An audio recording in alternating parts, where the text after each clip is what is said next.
In recent discourse, a wave of frustration has emerged from a certain subset of the population, particularly among those who feel alienated by the cultural shifts taking place in society. This frustration often manifests as disdain toward what some label as excessive sensitivity or a perceived fragility in younger generations. The narrative being pushed is that society has become overly reactive, governed by emotional fragility and hypersensitivity to language, tradition, and even humor.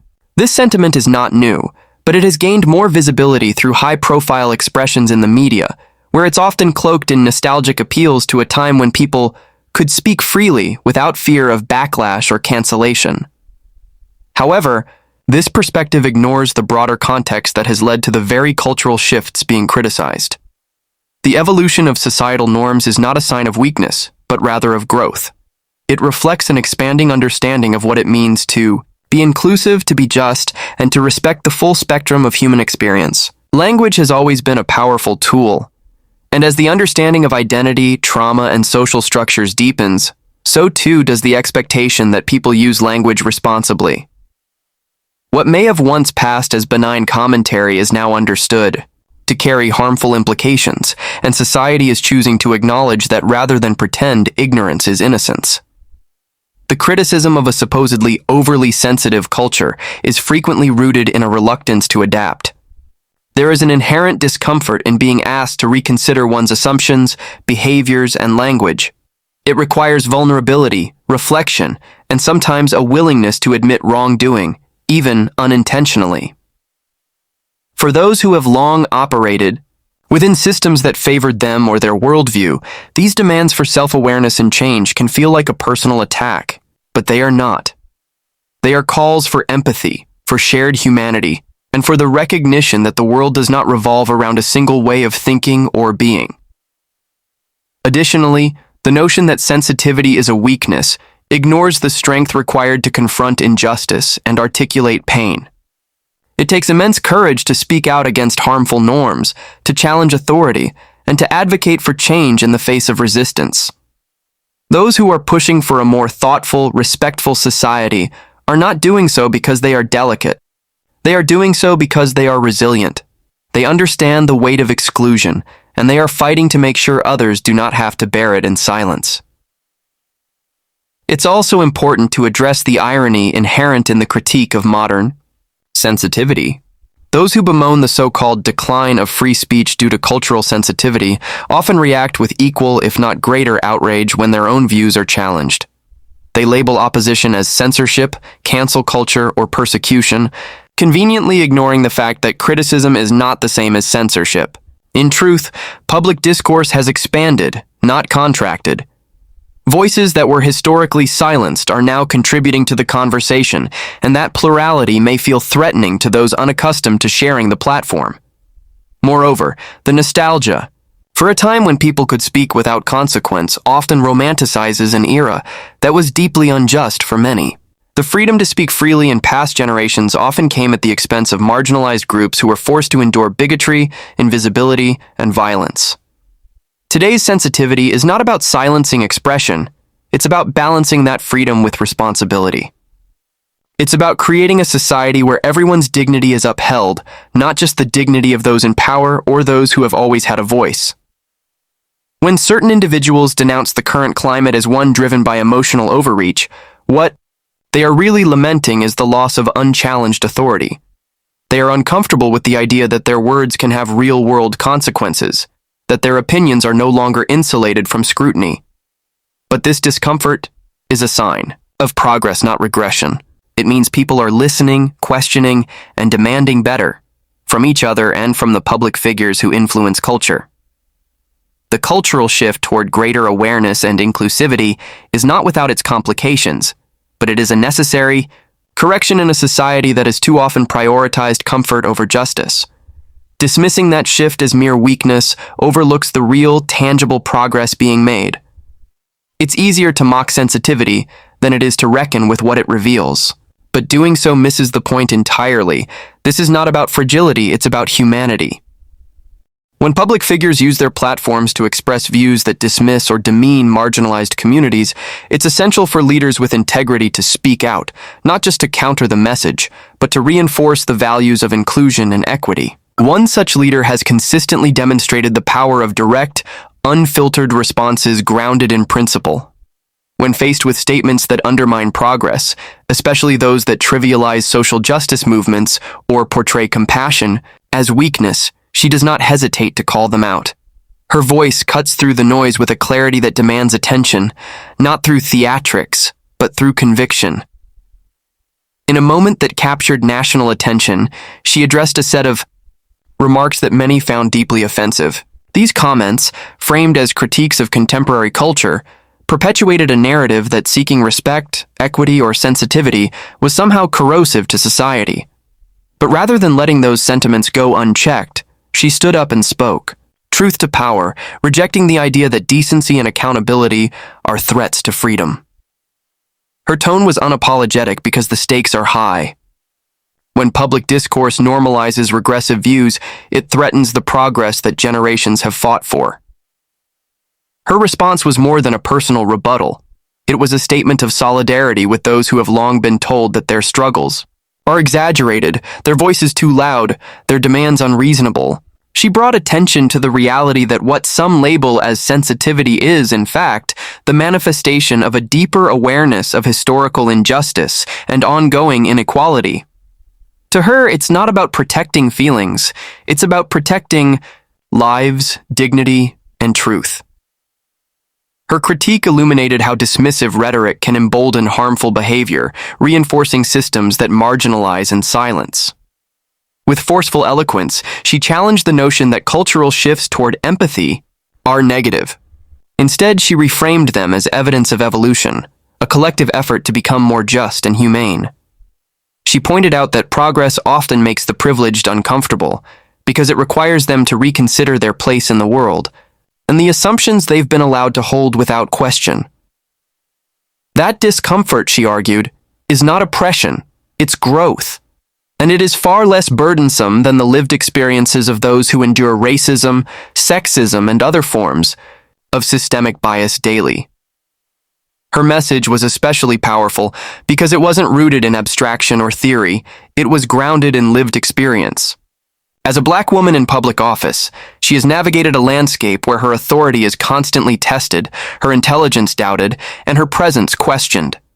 She knows what it means to be spoken over, to be patronized, to be reduced to a stereotype. So when she speaks, it is not merely about ideology, it's about survival and representation. Her words are a shield for the unheard and a mirror held up to those unwilling to see beyond their own reflection. She also made clear that critique is not censorship. Disagreement is not an attack. Holding someone accountable for their words is not an infringement on their rights. It is a fundamental part of civic engagement. When public figures make statements that carry wide influence, they must also accept the responsibility that comes with that influence. Free speech is not freedom from consequences, and she made that distinction with precision. Her response didn't seek to silence, but to correct, to clarify, and to inspire a higher standard. Moreover, her confrontation served as a reminder that representation matters. When those in power speak carelessly, it is crucial that others with courage and integrity step forward to challenge them, not only for the sake of the moment, but for the future. Her presence, her leadership, and her voice affirm to others that they are not alone in their outrage or exhaustion. They affirm that someone in the room is paying attention, is willing to speak up, and is committed to ensuring that progress does not stall under the weight of outdated ideologies. She channeled a frustration that many feel but don't always have the platform to express. Her words were sharp, not out of malice, but out of urgency. Because in a society that still struggles with inequality, silence in the face of harmful rhetoric is complicity. Her refusal to stay silent was an act of resistance, of leadership, and of clarity in a time when that clarity is sorely needed. It was a declaration that regression will not go unchallenged, and that the fight for a more just and respectful. The national conversation around political correctness and free speech continues to evolve, reflecting deeper societal tensions about identity, power, and cultural change. At its core, this debate is not simply about the words people are allowed to use, it's about whose experiences are prioritized and whose pain is acknowledged. In recent years, as historically marginalized groups have gained more visibility and more of a voice in public discourse, there has been a corresponding pushback from those who feel alienated or threatened by this shift. What is often framed as a concern over political correctness is in many cases a discomfort with sharing space, influence, and legitimacy. Critics of today's cultural norms often claim that people are too easily offended or that you can't say anything anymore. But these criticisms rarely take into account why certain language or ideas are now being challenged. They ignore the historical context that has shaped why certain communities are pushing for change. Words carry weight, and their impact is often shaped by decades or even centuries of systemic exclusion and discrimination. When people speak out against derogatory language or biased assumptions, they are not simply trying to censor others. They are working to undo the normalization of harm that has long gone unchecked. This shift is unsettling for some because it disrupts the status quo. For generations, public discourse was dominated by a narrow set of voices, largely reflecting the perspectives of those with the most social, political, and economic power. As more people from different backgrounds demand to be heard and respected, the rules of engagement are inevitably changing. What once passed as humor is now being re-examined for its underlying prejudice. What once seemed like neutral commentary is now understood as coded language for exclusion. This evolution is not about limiting expression, but about expanding the conversation to be more reflective of the society we live in. At the heart of this debate is a question of values. Should freedom of speech be an absolute shield, or should it be balanced by a sense of responsibility to others? Free speech is a foundational principle in democratic societies, but it has never meant freedom from accountability. People have always faced consequences, social, professional, or political, for what they say. The difference now is that people are empowered to call out those consequences, and more platforms exist to amplify those voices. This change makes it harder for those in power to speak without pushback, and for some, that feels like a loss of control rather than an expansion of democratic engagement. Another important dimension to this debate is the generational divide. Younger generations have grown up in a world where conversations about race, gender, mental health, and identity are more open and nuanced. They are more likely to see inclusivity not as a burden, but as a necessary standard. Older generations, particularly those who were not taught to think critically about these issues, may view these shifts as overcorrections or as attempts to erase traditional values. But in reality, these changes are a reflection of increased awareness and compassion, qualities that any society should aspire to cultivate. The framing of political correctness as inherently negative also obscures the benefits it has brought. Creating environments where people feel safe and respected doesn't inhibit creativity or expression. It enhances it. When people don't have to waste energy defending their humanity, they can contribute more fully, think more freely, and engage more authentically. Political correctness, in its truest form, is about creating space for everyone to thrive, not just for those who have always felt comfortable speaking their minds without consequence. Those who deride these cultural changes often position themselves as defenders of free thought, but rarely do they engage with the actual reasons why people are calling for more thoughtful language or behavior. Instead, they resort to mockery, painting calls for equity as melodramatic or extreme. This dismissiveness reveals a lack of interest in understanding others' perspectives and a desire to preserve a version of society that served some at the expense of others. The resistance to political correctness, then, is less about a commitment to free speech and more about a resistance to change. The broader debate is not just about what people can say, it's about who gets to define the terms of engagement. As power shifts, so too does the public narrative. And while these changes may be uncomfortable for some, they are a necessary part of building a society that is fairer, more inclusive, and more reflective of its full population. Dismissing this, progress as a problem, rather than recognizing it as a sign of collective growth, misses the opportunity to be part of a more just and empathetic future. In today's increasingly interconnected world, public figures hold immense influence over cultural discourse. Their words can spark dialogue, shape opinions, and either promote inclusivity or reinforce division. Because of this, the expectations placed upon them have grown. No longer are they seen as isolated voices operating in a vacuum. They are held to a higher standard, one that recognizes the far-reaching impact of their messages. This evolution is not about silencing expression. It's about recognizing the power of public platforms and the responsibility that comes with them. As society becomes more aware of how language and representation affect marginalized communities, the demand for accountability has grown. When public figures make statements that are harmful, dismissive, or rooted in outdated ideologies, people now respond swiftly. This is not a sign of hypersensitivity, but rather a reflection of collective awareness. It signals that people are no longer willing to tolerate casual bigotry, implicit bias, or coded language that upholds systems of oppression. The response isn't about punishment. It's about pushing for a culture that values respect and justice. This shift in public expectations also stems from a growing understanding that words are not just harmless expressions of opinion. They can validate harmful behaviors, embolden hate, and perpetuate damaging stereotypes. When a public figure uses their platform irresponsibly, it's not just an individual lapse. It becomes a ripple effect, impacting listeners who may take those statements as permission to act on their own prejudices. Accountability then becomes a tool of prevention, a way of signaling that certain views are unacceptable because they lead to real-world harm. There is a tendency among some to react defensively when their statements are challenged, to cry foul or frame themselves as victims of censorship. But accountability is not persecution.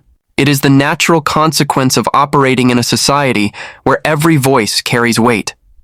The backlash often received is not a suppression of free speech. It is an exercise in it. People are speaking up, pushing back, and demanding that those in positions of influence use their words wisely. This dynamic is not new, but the speed and reach of it have increased, thanks in large part to social media and digital communication. The evolution of accountability also coincides with a broader cultural awakening. In previous generations, many harmful statements were allowed to pass without challenge simply because those who were affected lacked the platforms to respond. Now, those platforms are available and widely used. Marginalized groups have the tools to organize, to amplify their voices, and to demand justice. This redistribution of power has disrupted the comfort that some public figures once enjoyed. But it is a necessary disruption, one that leads to growth, not censorship. Leaders who understand this shift and embrace it often find themselves better equipped to connect with diverse audiences. They know that being accountable doesn't mean being perfect. It means being willing to listen, to learn, and to change. It means acknowledging when harm is caused and making a genuine effort to repair it. This kind of leadership fosters trust and authenticity. It sets an example that growth is possible, that public roles are not just about being seen or heard, but about being responsible stewards of influence. This cultural demand for accountability also raises a critical question. What kind of society do we want to build? If we continue to excuse harmful rhetoric under the guise of tradition or blunt honesty, we risk normalizing exclusion and division. If, instead, we hold ourselves and others to a standard of empathy and respect, we move closer to a world where all people feel seen, heard, and valued. This does not require suppressing opinions. It requires elevating dialogue. It calls for intentionality in speech, for an understanding that freedom of expression is strongest when exercised with care. What's clear is that the era of unexamined speech is coming to an end. Public figures are learning that their words are not only reflections of their beliefs, but signals of what society should accept or reject. And society is responding, not with fear, but with resolve. The push for accountability is not a trend.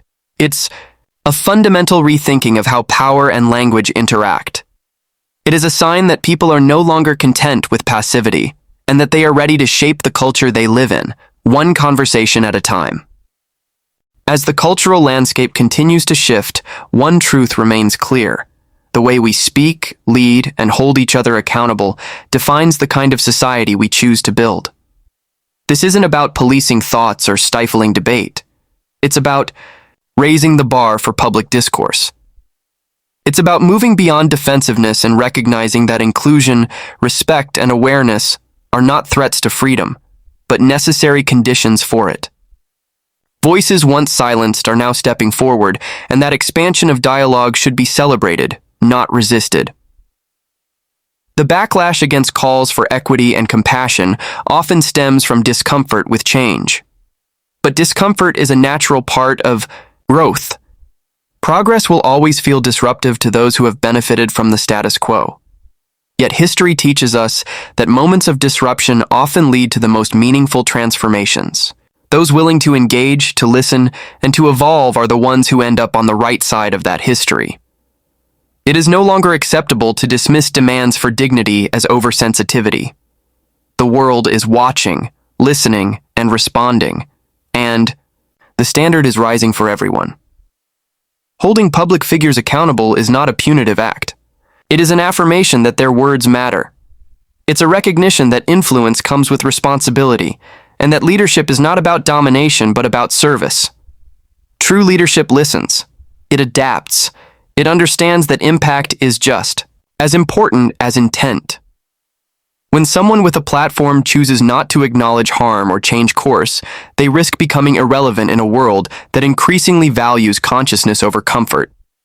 The choice we now face is whether to double down on outdated ideals or to meet this moment with courage.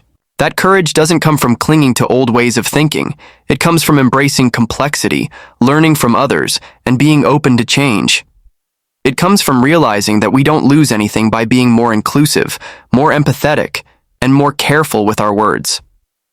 In fact, we gain clarity, connection, and a stronger sense of community. This cultural reckoning is not a phase.